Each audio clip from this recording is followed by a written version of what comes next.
Hello বন্ধুরা, তোমরা সবাই নিশ্চয়ই দেখেছো আমি মায়াপুর ইস্কন মন্দিরে এবং নবদ্বীপ ধামে হোলিতে শ্রী শ্রী মহাপ্রভুর দর্শন করতে গিয়েছিলাম। তো সেখান থেকে আমি বাড়িতে ফিরে এসেছি 3 দিন থাকার পরে। ওখানে হোলির উৎসব সভা মহাপ্রভুর সাথে হোলির উৎসব পালন করে আমি বাড়িতে ফিরে এসেছি গতকাল রাতে। তো আজ বৃহস্পতিবার। তো আমি যে নবদ্বীপ ধাম থেকে মহাপ্রভু রাধা মাধবকে নিয়ে এসেছি তোমাদের একটু দেখাই। এখন আমি এই পুজো করেছি, রাধা মাধবকে আমার সিংহাসনে প্রতিষ্ঠা করিয়েছি। এবার তোমাদের একটু দেখাই আমার রাধা মাধবের ছবিটা সামনে থেকে। হরে কৃষ্ণ কৃষ্ণ কৃষ্ণ হরে হরে, হরে রাম রাম রাম হরে হরে।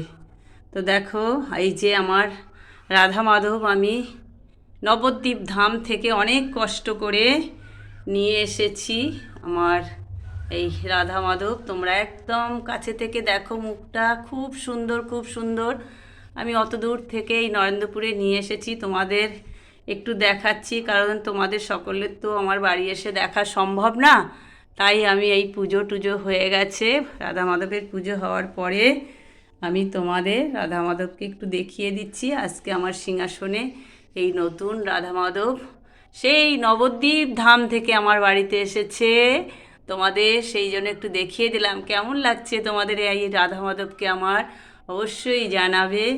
তো আমার আরও অনেক সিংহাসনে সব দেবতাগণ আছে, মা তারা আছে, এই যে মহাদেব পার্বতী আছে, লক্ষ্মী গণেশ আছে আর সরস্বতী।